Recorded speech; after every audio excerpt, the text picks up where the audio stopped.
The campus. This series of events happened somewhere in Silang, Cavite, Philippines while I was working there over 5 years ago.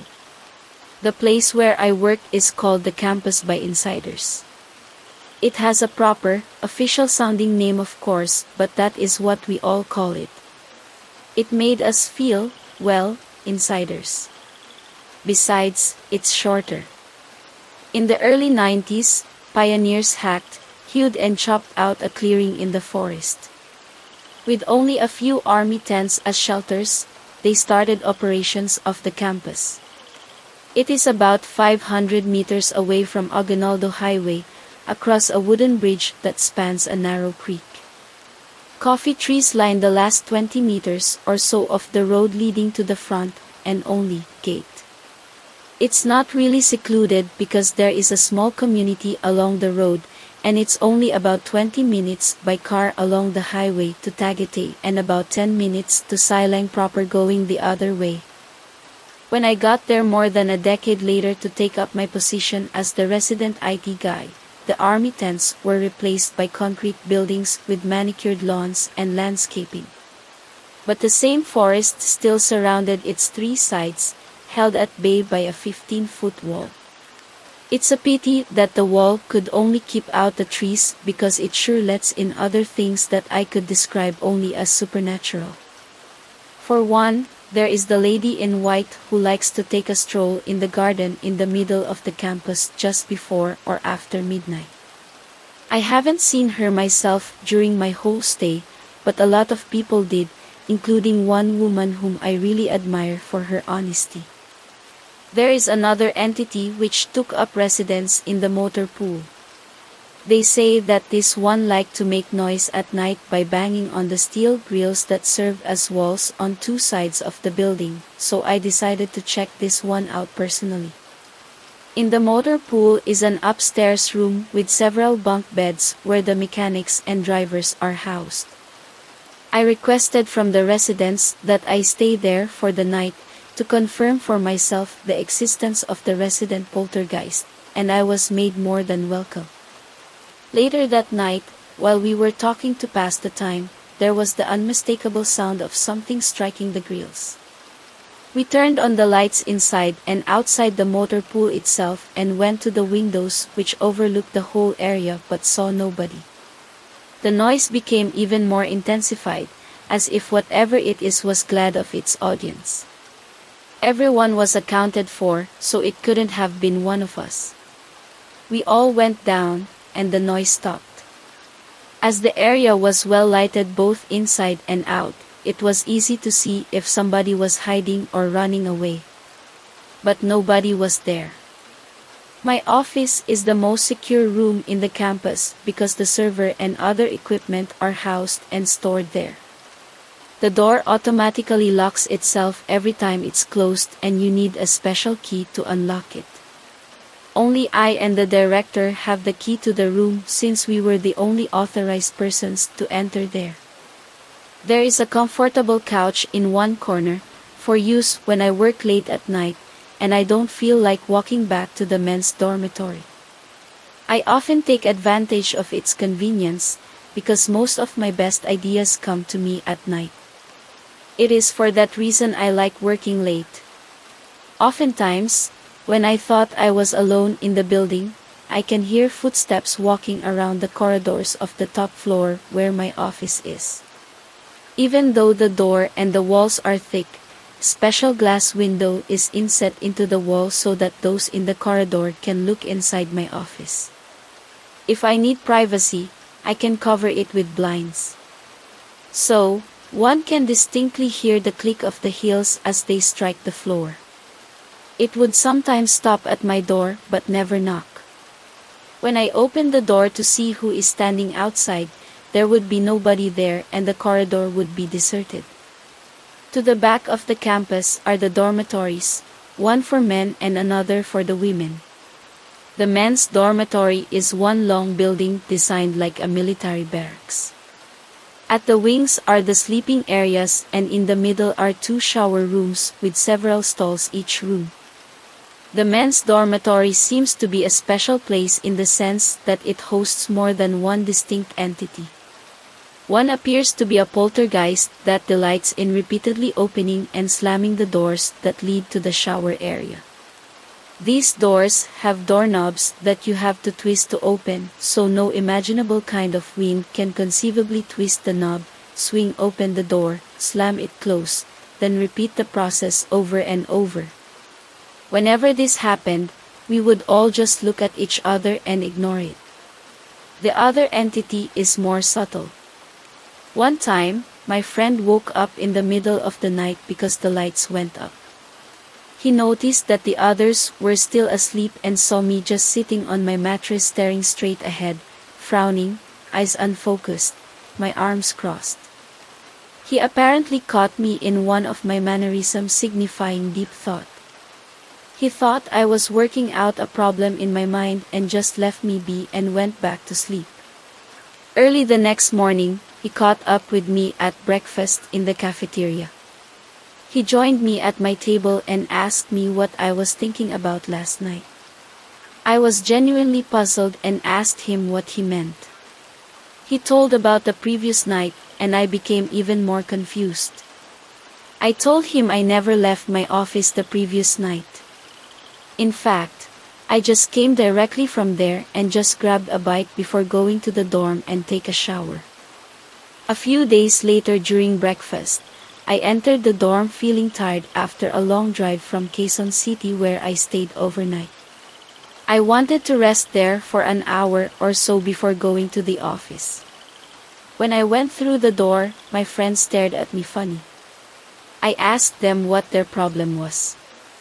They said they don't have a problem, but they wanted to ask me how I changed my clothes so quickly. I asked them what they were talking about, and they told me they were coming back from the cafeteria and saw me walking out the dorm wearing different clothes. They had not been inside for a minute when I walked back in wearing a new set.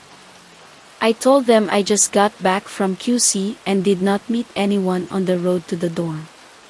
They didn't believe me, thinking I was pulling a prank on them, so I gave them my two-way radio and told them to contact the guard at the gate and ask if I was back yet. The guard replied that I got in only about 2 minutes ago. Apparently, I have a doppelganger of my own, either that or a shapeshifter. I haven't seen it for myself, and I have no idea why it was mimicking only me and nobody else. There are a lot of theories why these sorts of things were happening in a relatively new place. As far as we knew, nobody died inside the campus itself, so ghosts were ruled out. The most favored theory is that some spirits were disturbed when trees were cut down to give way to the present campus, and perhaps they were expressing their displeasure by disturbing us. Be that as it may be, what we are really sure of is that this strange phenomena did happen, not only once but countless times during the years. The positive side we could see is that so far, nobody has been hurt by these spirits. A few weeks ago, I called a friend who still worked in the campus, just to ask how they were doing and stuff. When I asked, he assured me that the spirits are still very much restless and active and that nobody has been hurt yet.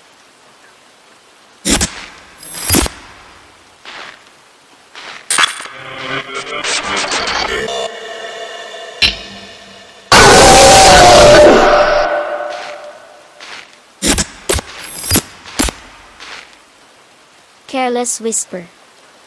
Here is another weird story that happened to me when I was young. This time I am on my early teens. Me and my stepbrother always went on summer vacation to our aunt's house in Pasig City. We love it there as she lives in a subdivision wherein lots of the residents have children our age, and the subdivision has a huge playground smack in the middle of the place. We would usually stay for the whole 2 months and then return home before school starts. My aunt lives with her only daughter. My uncle works for the Bureau of Customs, so he's mostly out at nights. We sleep in her daughter's room as our cousin stays with her mom in the master bedroom. For the last few years, nothing eventful has ever happened to me in that home. In fact, we always love it when summer vacations came in because we are excited to meet again the kids in the subdivision who of course became our regular summer crew. However, one night, after a very busy day of playing and riding our bicycle around the subdivision, which during that time was not yet full of houses, meaning there were still some lots that are vacant, me and my stepbrother ate a hearty dinner and went upstairs to play Nintendo Family Computer, which was the fad then. Afterwards, of course, lights out for us. I usually slept in a sporty position, as we call it. It's sideways with one leg stretched straight and the other bent as if on a sprint. Anyway, just as I was about to doze off, I was jolted to full wakefulness by some unrecognizable sounds. They sounded like buzzing of sorts.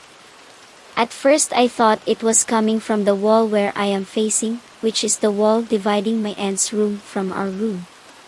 I sat on my bed, put my ear on the wall, trying to hear if my cousin or aunt was still awake, but I heard nothing. After a few minutes of waiting and listening, I got tired and sleepy, so I lay back down and tried to sleep. And again, when I was about to be taken in the land of dreams, there it was again. A distinct sound. This time I did not sit down as the sounds appeared not to be coming out of the wall, but from my pillow. I tried to listen harder. Now the sounds were more recognizable. It was not a buzzing sound but a whispering sound. A whispering sound of different voices, genders, and ages. I was not able to make any of the words they were saying. But the whispers do not stop except if I sat down on bed. As soon as my ear touched the pillow, the whispering would start. At first it was okay. I mean it's crazy, thinking how can you sleep with something whispering in your ear. I was able to ignore it at first, by lying down on my back instead of my normal sleeping position. But after a while, I got tired. I get so restless at nights. You see, the whispers get louder and louder each night, still unable to make out any words, but definitely the sort of buzzing sound are louder, and they get in my head too much that even during the day, it seems I hear them whispering. I had asked my stepbrother to swap beds with me. I actually forced him to swap beds with me, he took advantage of being older. And for quite a few nights, I had good sleep. But again, after a few nights, the whispering started again. This time not from my pillow, but the sound would come from the antique chest at the foot of the bed that belonged to our very young grandmother, who lives in Alabang that time. And not only that, but the whispers are also now accompanied by a couple of other sounds like knocking and grumbling. It's as if they are trying to get out of the chest but unable to. I was not able to tell my aunt about it, as my aunt is a much-known skeptic, and if I had told her she would definitely bring me to a psychiatrist. So I just endured the whole 2-month period, trying to sleep on my aunt's room's floor, giving her an alibi that I like to sleep in an air-conditioned room. Hers was the only air-conditioned room. The next summer, I never went on vacation there again. Apparently, my grandma told me, the one who owns the antique chest, that the house was haunted by not one, but 3 ghosts, a black lady, a burning lady, and a faceless man. And that's the reason why she lives in Alabang with our other aunt.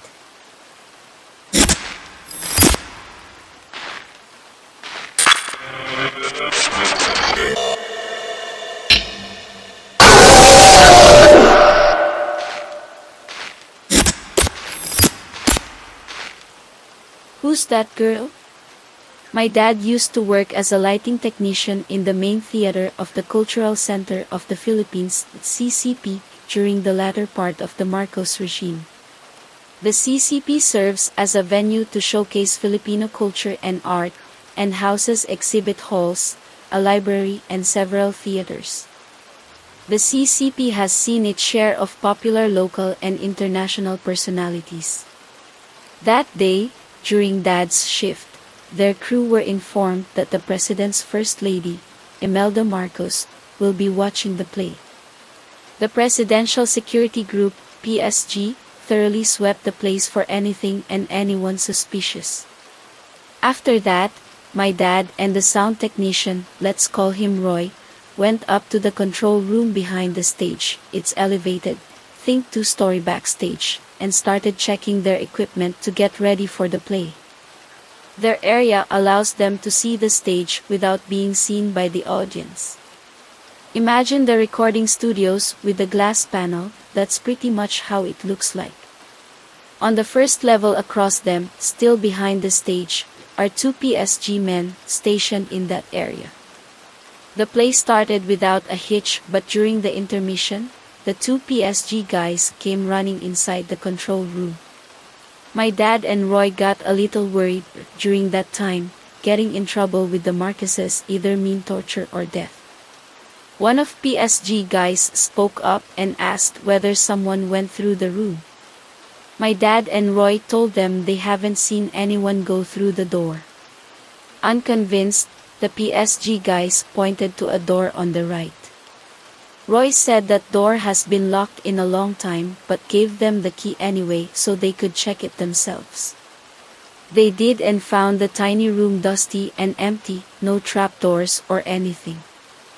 For a couple of tough guys, they started looking a little shook up. They told my dad and Roy that just a few minutes ago, before the intermission, they saw a lady with long hair and white clothes entering the room running, then disappearing. My dad and Roy looked at each other, shrugged and told the PSG guys that it happens a lot there, the whole CCP in fact. Here's another tale I want to share with you guys about that place. In class, during high school, our teacher in English was discussing the details of our upcoming project. She then started sharing the woes of our upperclassmen, or women since I studied in an all-girls school, with their thesis. I stopped listening at this point, deciding to scribble doodles on my notebook, but a picture being passed around piqued my interest. My teacher said it was taken in one of the hallways of the CCP, the hall with the huge mirrors. I can't remember if it's 3 or 4 of her students, but I can remember seeing 3 unwelcome images, one of a lady with long hair and a boy between 2 of her students, and a head of a man in front. The lady and the boy were in the mirror. Their images like smoke. The man in front is less discernible at first glance, it looks like it was superimposed. All in 35 millimeters of film. No, I don't have a copy of that picture. I was a broke high school student, remember, 'tis the age of nice old film cameras, and was not a huge fan of the supernatural back then.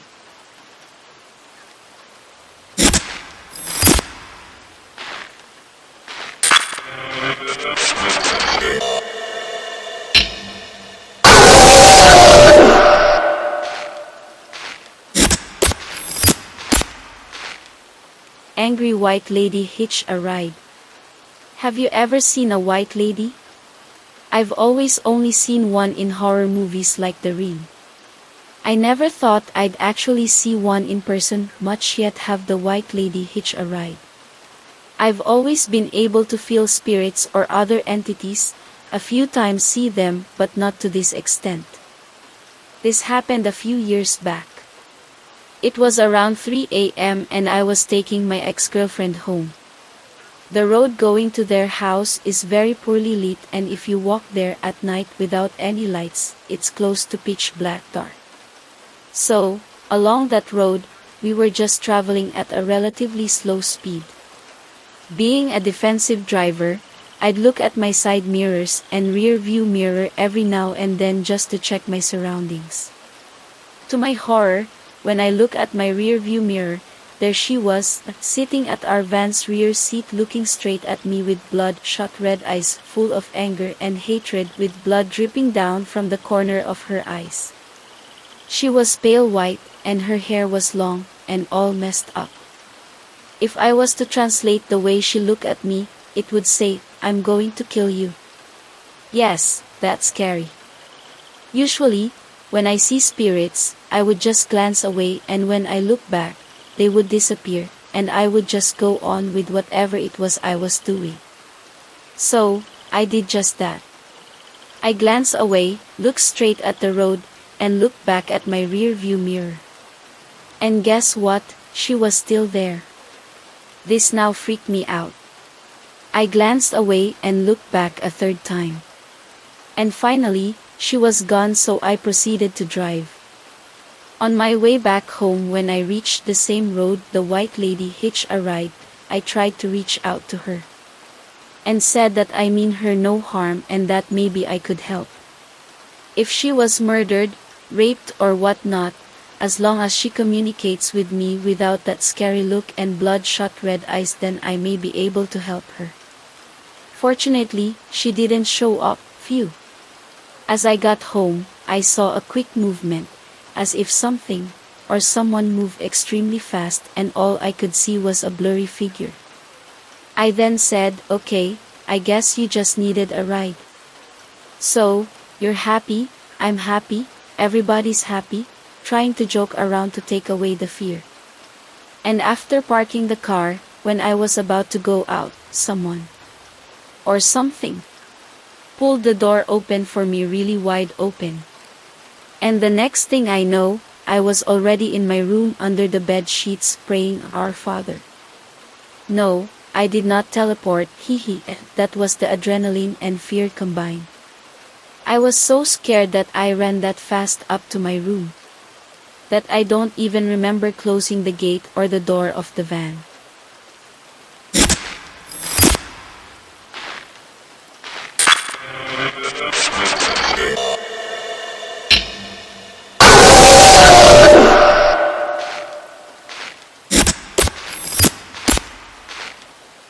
Night security. I am a member of this site since 2013 and have published a few of my experiences. I went by the name Marine. Over the years, my job took a big chunk of my time, and although I love this site, this was relegated to the sideline. I have completely forgotten my credentials, so I created a new one. Here's another experience I want to share. Almost a year ago, I took a job as night security for one of the buildings that houses several offices. Pay is not really much, but the proximity of the location from my house is what I really like. I usually just leave my car at home and take a 2-mile walk to and from work. I always prided myself in being fit, so this was a great excuse for taking a brisk night walk. My shift doesn't start until 11 p.m., but I am often in the office an hour early. I'd clock in at 10 p.m., make my first cup of coffee for the night, then chat a bit with the other security personnel. My schedule is pretty predictable, and one can tell what time it is just by knowing where I'd be. The building I am assigned to is about 5 floors high with a basement parking. Several offices are housed in this building, with one of them also operating a night shift. There are no more than 15 people in this particular office, and they spend most of their time inside. I have very little to no interaction with these people except on a few occasions where my help was needed. I start my round promptly at 11 p.m.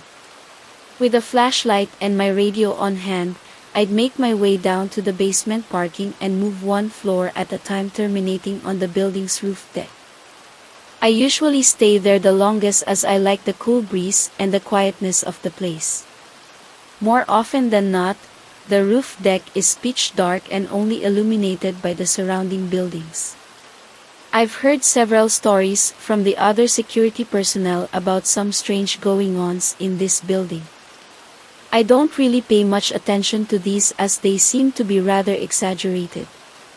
One case in point is the story of a boy who apparently has a knack for suddenly showing himself half-bodied to the night security and employees. Seeing a half-bodied boy will surely freak anyone out, but in my 10 months here, I have yet to encounter him. There are stories as well of whispering and disembodied voices. Again, I have yet to hear these. Things change, however, only recently. No, I have not encountered the half-bodied boy nor have I heard disembodied voices, yet the experience I had left me wondering just what the heck was I seeing. To be honest, I am still not too sure. The first instance took place towards the end of February this year. February 24th to be exact, a Sunday. There are 3 of us on night shift with one taking the weekends off.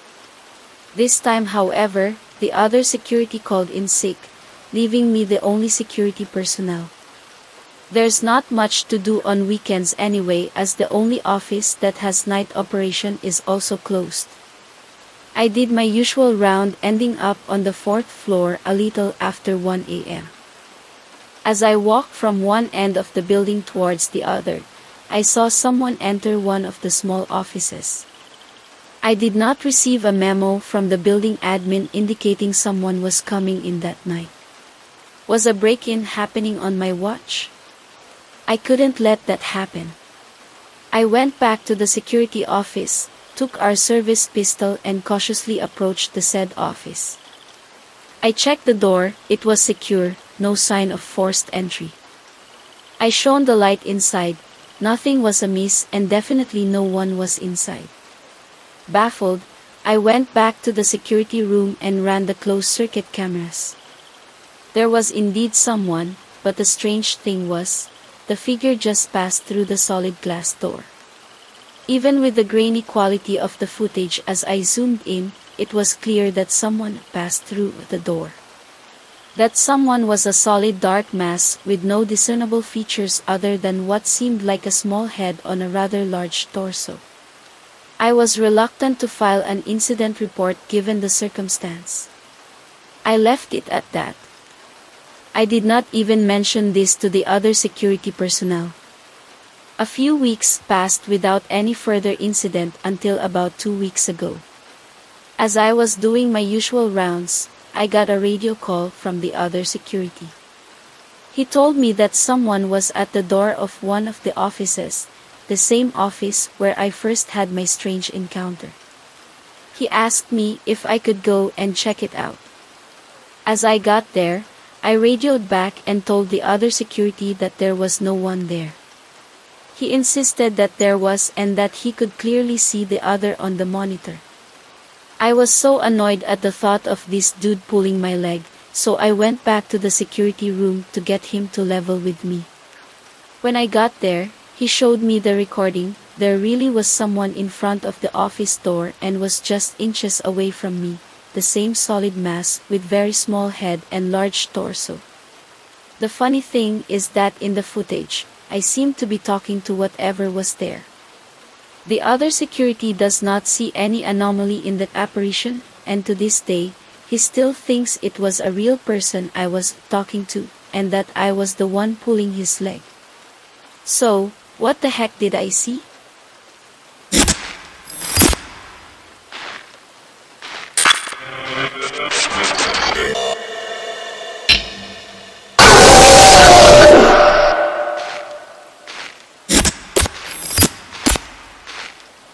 She walks the roof. I wish to share this story told by my mother a couple of months ago. It was one of the nights when my mama is staying up late waiting for my papa to come home. My papa works from 2 p.m. sometimes up until 1 a.m. the following day. By the way, I work from 2 p.m. until 10 p.m. but I am usually home by 11 p.m. My mama cannot sleep unless we are all complete. This one night, my papa was assigned in an operation from his job which requires them to render overtime hours of work. It was 1:45 a.m. already. Mama stayed by the window. The night was peaceful. Until such time that she thought she saw a lady in white gown, seems like a nightgown, walking at the top of our neighbor's roof. You see, when looking by the window, all we can see are roofs of our neighbors' houses. She thought that maybe her eyes were just tricking her. But after many minutes, the apparition was still there walking on the roof. She found it weird. Who in her sane mind would walk on the roof at the wee hour of the night? But then, she just shrugged and still waited for my papa. After barely 30 minutes later, my papa arrived. The next day, when my mama was cleaning our backyard, she heard two of our old neighbors talking to each other. Their topic? It was a lady that was seen walking on the roof at the wee hour of the night for 3 days straight that time. So, when my mama saw that lady, it was actually the third day she was seen walking there. Mama, being curious with the topic and by what she saw the other night, joined the conversation. Since Lola Siani's house is nearer to that neighbor's roof where the lady was seen, she clearly saw that it was actually the mother of our neighbor, owner of that house. You think there's nothing wrong with that? I thought so too. But the thing is, that neighbor's mother is already bedridden due to terminal illness, and they said that they're actually waiting for the time she will be joining our Father in heaven.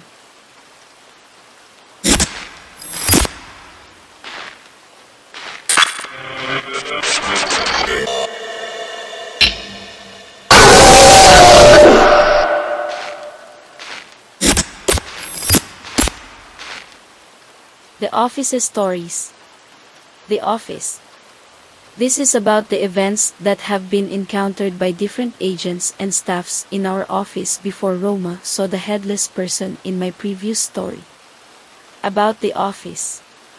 We have wondered why most of the companies did not rent this part of the floor when in fact this is the most accessible. Our office is located at the 5th floor of the building with 16 floors and is up next to a parking area.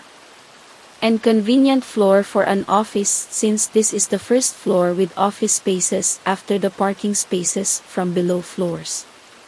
I was also wondering because way back May 2015, I used to work across this office before, no one rented this space until this company transferred here last year in June. We passed by this office before we reached the restroom. Some of us will go to the restroom by 2s or 3s because one of our colleagues saw a white lady in this area, so that makes them scared to go to the restroom alone. And one of my close friends, Julie, saw a kid in the male restroom wearing white and shorts. The unknown caller. This happened, I think last June 2018. It is when our front desk keeps on receiving a call from one of the phones inside office premises and no one speaks on the other line. When I arrived, I saw the security guard laughing on the phone and I teased him for having a phone pal. He explained to me what happened. Then I was creeped out. When I entered the office, I saw one of the IT staff tracing up from phone to find where the caller ID is coming from since it is not registered. Then, during break time, I asked the IT staff about the incident since we were both in the pantry. They found out that the call came from an aquarium turned off and closed, phone in the corner of the room, that certain aquarium doesn't operate during weekends. They're wondering who must have made a prank. The account beside that certain aquarium creeped out, but one of them was not, since he is one of those who can see a kid here in the office. The playful kid. An agent also experienced seeing a kid running back and forth in our office in different occasions. One also said the kid sometimes plays underneath her station. There are rumors that the kid can also be seen on the upper floors by agents from other companies. The typing keyboard. We normally experience here in our aquarium someone typing on the keyboard or the monitor just turns on by itself. In most cases in our aquarium, we're typing and most of us experience it already even during the day. So, we just say, please don't scare us. Thank you. Some of us just turn on the Spotify volume high. From my personal experience, which at the time I was dialing alone for a couple of hours, due to some schedule conflicts I was left alone in that schedule, and during the day, it is already after hours in another country, so there are not many callers. I was listening to Spotify while playing solitaire when I heard something on the opposite side of my station. I paused the music and listened, but I shrugged it off after not hearing anything and continued what I'm doing. Then suddenly I heard someone typing. I bravely turned off my music, listened carefully, climbed on the chair and looked at the opposite station of mine, thinking someone's doing a prank on me. My colleagues sometimes do a prank about the typing ghost, but saw no one, and if there is someone who's going to prank me, I can see that person enter from both doors, our aquarium's main door and the door next to the aquarium. So, I get back to my business. When I was singing along the music, I noticed something in my peripheral view, quickly run from under the station to the other side of the station. I was starting to get nervous and went back to listening Spotify. Then a few minutes, someone peeked from outside the aquarium but saw no one pass by the other aquarium's door beside us. The doors are made of glass. I can see from my station our main door, the door to the next aquarium from ours, and through that door I can see the main door of the aquarium beside us, since the other side of our aquarium is the wall and we are at the end of the hall. So, I was creeping out already and keeps on praying that the next shift will come about. Then I was relieved when Roma came at last. Office portal. Once I was in the pantry, I overheard the team leaders from the other accounts and some of the operations management chit-chatting about scary things they and their family experienced. While preparing my snacks, I heard one team leader said that she saw a portal in the other account in our office. One of the reasons why there is something that roams around inside the premises. As of now, things are fine, nothing unusual. Maybe for some of us. Thank you. Thank you for watching. Don't forget to like, to subscribe and hit the notification bell for updates.